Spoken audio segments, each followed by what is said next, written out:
when Woodrow Wilson was president. This was back in the early 1900s. He was a smart man, a scholar really, before he got into politics. He believed in doing things right, in shaping the world for the better, but he was also a man who felt things deeply. In August 1914, his first wife, Ellen, died. It was a big blow to him. He was a lonely man after that. He was also leading the country through a really tough time. World War I had just started in Europe. America wasn't in it yet, but the whole world felt very uncertain. The president needed someone by his side. Then, just a few months later, in March 1915, he met Edith Wilson. She was a widow too, a socialite from Washington, D.C. She ran a successful jewelry business and was well connected. She had a strong personality. People who knew her said she was smart and charming.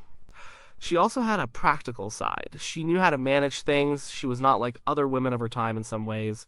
She was independent. She had her own money. She drove her own car, which was pretty unusual for a woman then. Woodrow Wilson fell for her fast. It was a whirlwind romance. He was head over heels.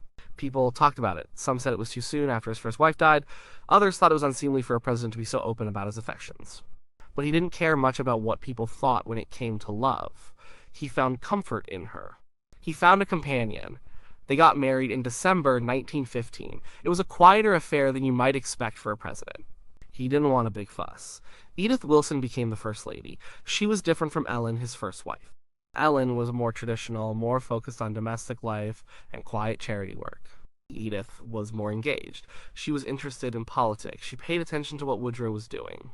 She wasn't just a decoration. She was part of his inner circle, in a way. She attended briefings. She listened to discussions. She absorbed a lot of information about the country's problems and the war. The war in Europe was a huge shadow over everything. America eventually got into it in 1917. This made the presidency even harder. Woodrow Wilson was trying to lead the country through a global conflict.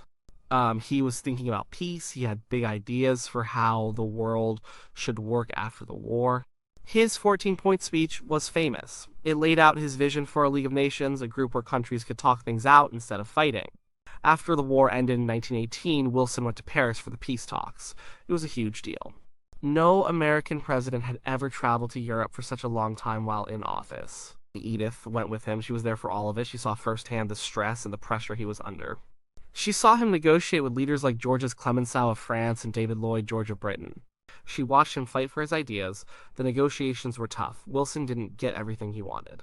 He came back to America with the Treaty of Versailles, which included his League of Nations. But getting the Senate to approve it was another battle. Many senators, especially Republicans, didn't like the idea of the League. They thought it would pull America into other countries' problems. Wilson was tired. He was stressed. He was starting to show signs of being unwell. He had always been a workaholic. He didn't take much time off. In September 1919, Wilson decided to go on a cross-country train tour. He wanted to convince the American people directly about the League of Nations. He wanted them to put pressure on their senators. It was a grueling trip. He gave speech after speech. He shook thousands of hands. Edith was with him on the train. She saw him getting sicker. He had headaches. He was getting weaker. She tried to get him to slow down. She worried about him constantly. The strain was showing on his face. He looked gaunt. He looked exhausted. He was not himself. The tour was cut short. Wilson collapsed on October 2nd, 1919, after returning to Washington. Something was terribly wrong. Edith had been trying to tell people this for a while. She had seen the signs, but the president felt he had to keep going. He felt the weight of the world on his shoulders. He felt that the future of peace depended on him. And now he was seriously ill. This was the start of something no one had ever seen before in the White House. This was the start of Edith Wilson's unexpected and secret role in American history. It happened on October 2nd, 1919. President Woodrow Wilson was in the White House. He was still recovering from that exhausting cross-country trip he had taken to rally support for the League of Nations. Edith, his wife, had been telling him for weeks that he needed to rest. She saw how sick he was getting. But he pushed himself. He always did. That morning he collapsed. He had a severe stroke. The stroke was devastating. It paralyzed the left side of his body. He couldn't move his left arm or leg. His speech was affected, though not completely gone. His mind was also affected. He wasn't the same sharp, decisive leader he had been. He was weak. He was in constant pain. He was unable to do his job as president. This was a huge problem. Imagine today a president suddenly becoming incapacitated. everyone would know instantly. News would spread like wildfire, but back then, things were different. The communication wasn't instant, and there was a big desire to keep this a secret. Why the secrecy? A few reasons. First, the world was still a mess after World War I. There was no real peace yet. The Treaty of Versailles, with the League of Nations, was still being debated in the Senate. If the world knew the American president was gravely ill, it could cause panic. Other countries might try to take advantage. The American public might lose faith. Second, the people around Wilson were worried about his legacy.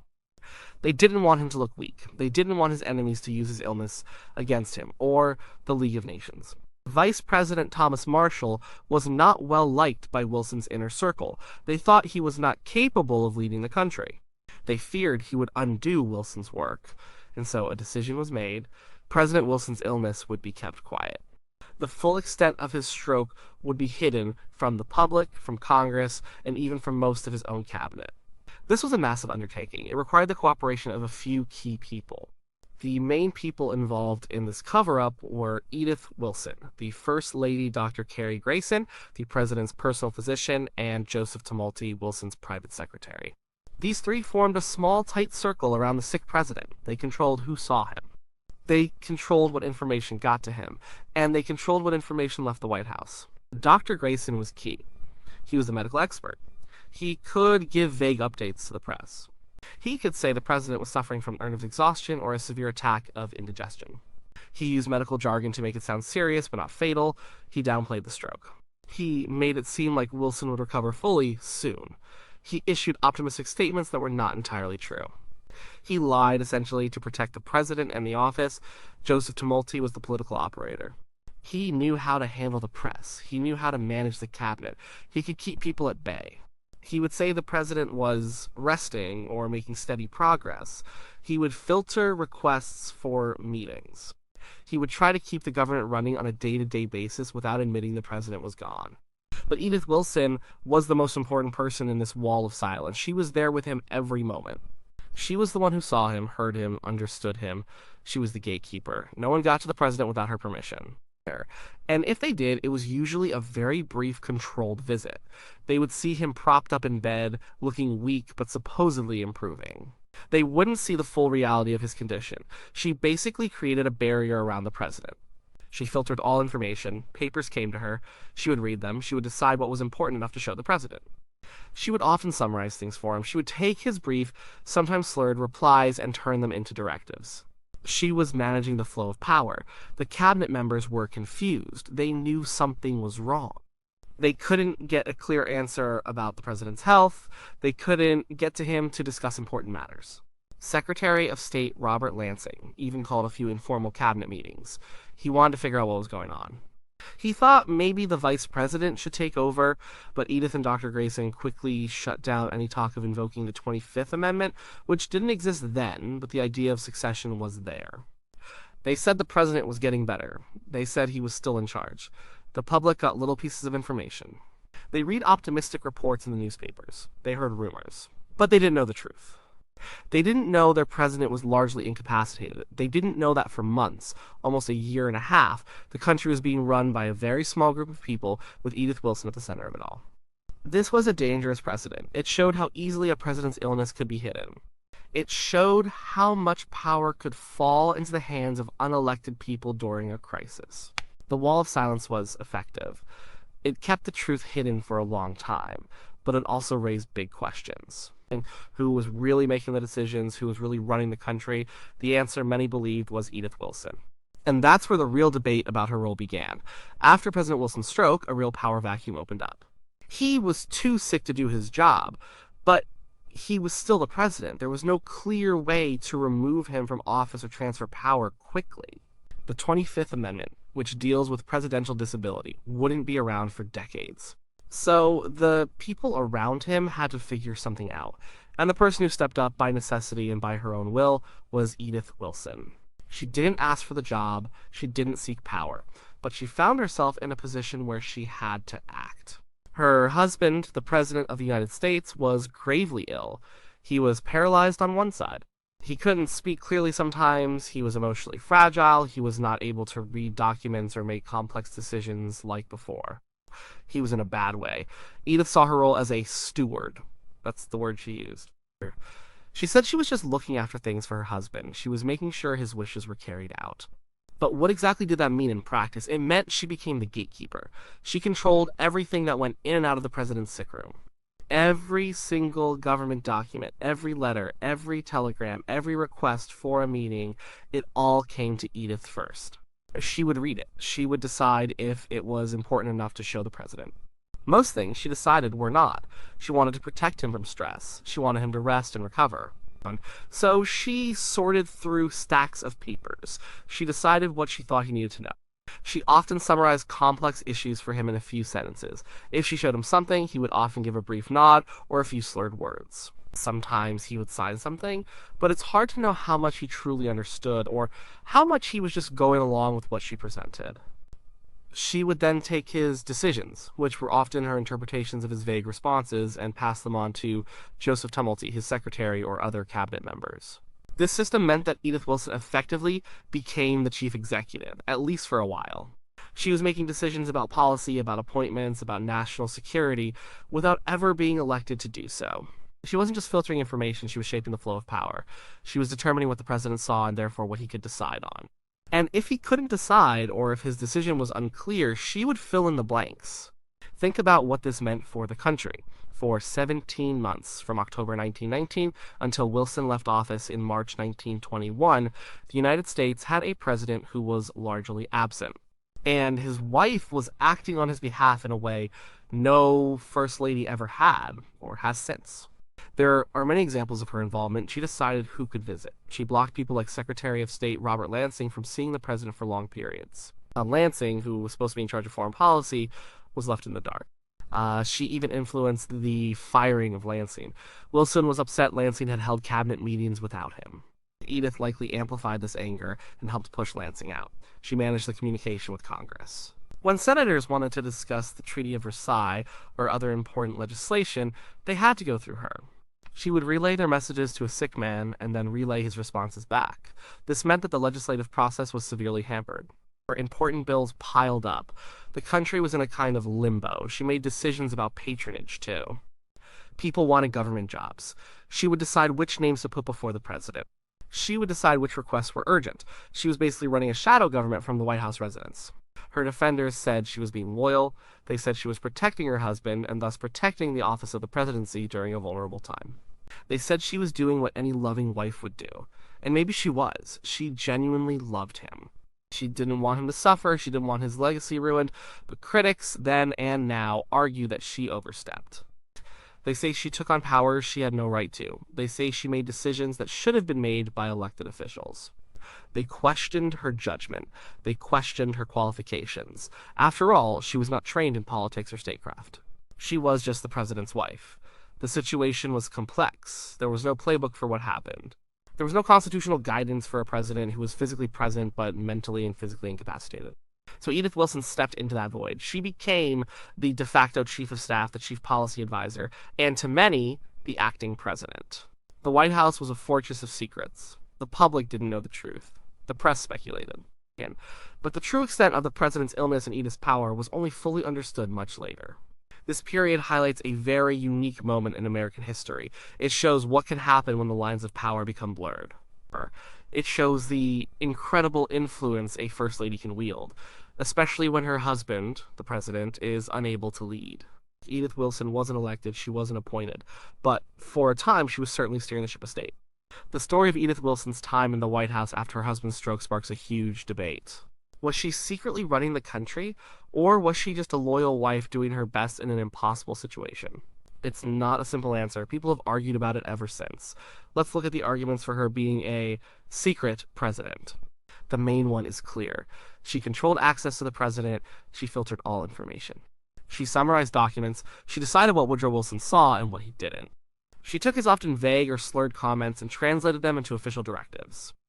This kind of power is immense. It's executive power. She was making critical decisions, or at least heavily influencing them, without any public accountability. For example, when Secretary of State Robert Lansing wanted to meet with the president about important foreign policy matters, Edith blocked him. She felt Lansing was trying to take over. Eventually, Wilson fired Lansing, largely because of Edith's influence.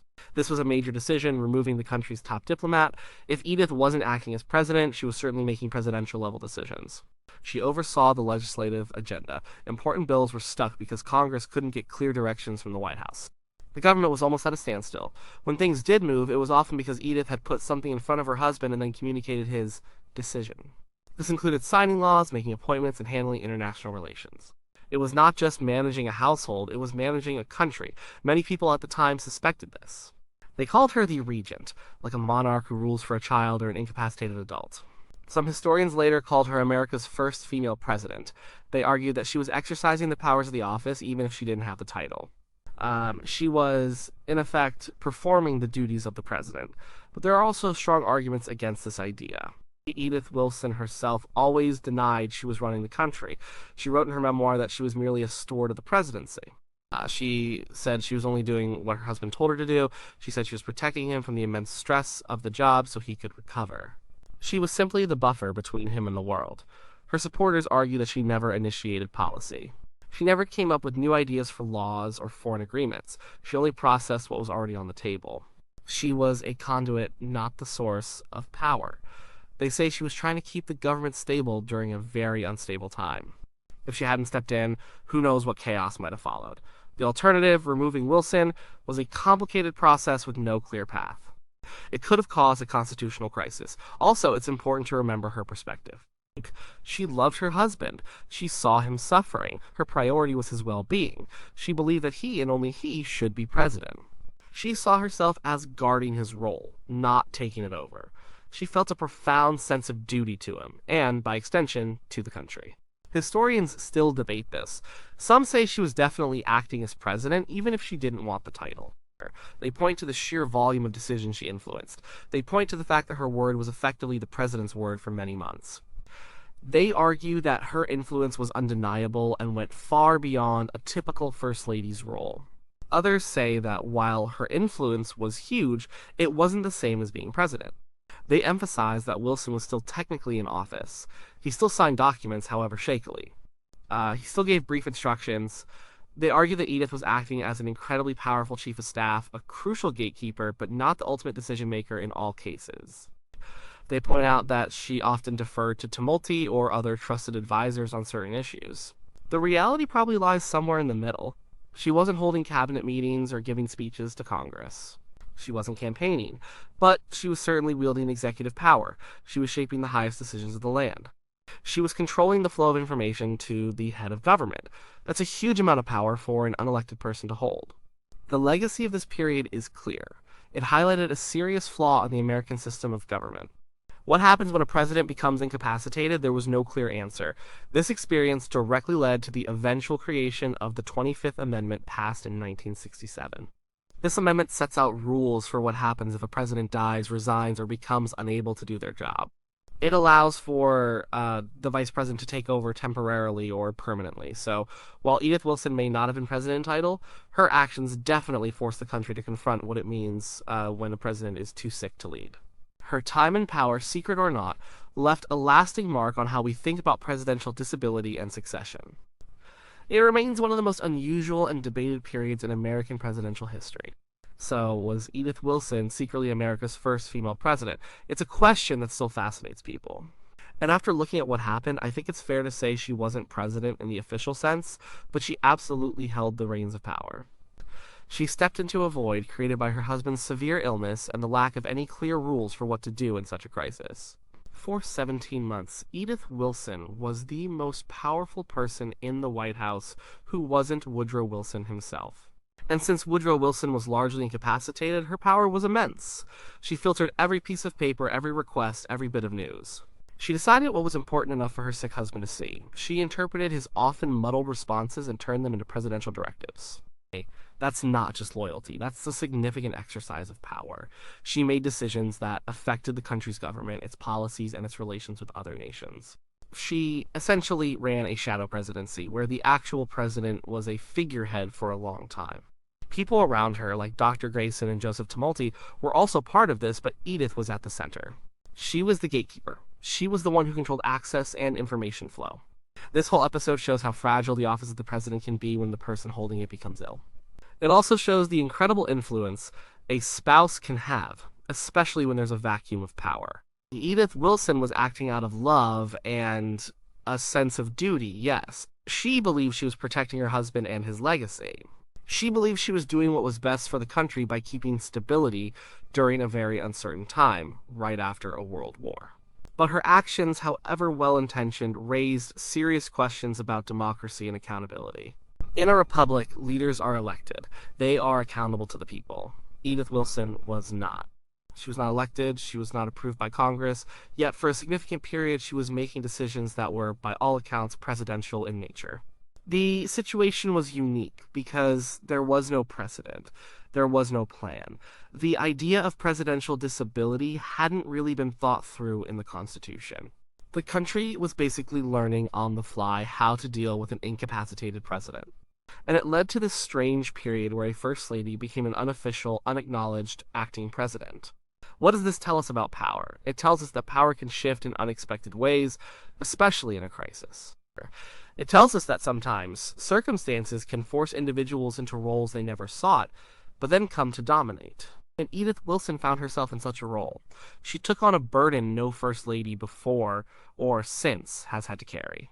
Her legacy is complex. Some see her as a hero protecting her husband and the nation during a vulnerable time. Others see her as someone who overstepped, who wielded power she wasn't entitled to. The truth is probably somewhere in between. She was a loyal wife, but her actions had far-reaching political implications. This period in history was a wake-up call for the United States. It showed a major weakness in the constitutional framework. It took many years, but the experience of Woodrow Wilson's illness and Edith's management of it directly contributed to the creation of the 25th Amendment to the Constitution.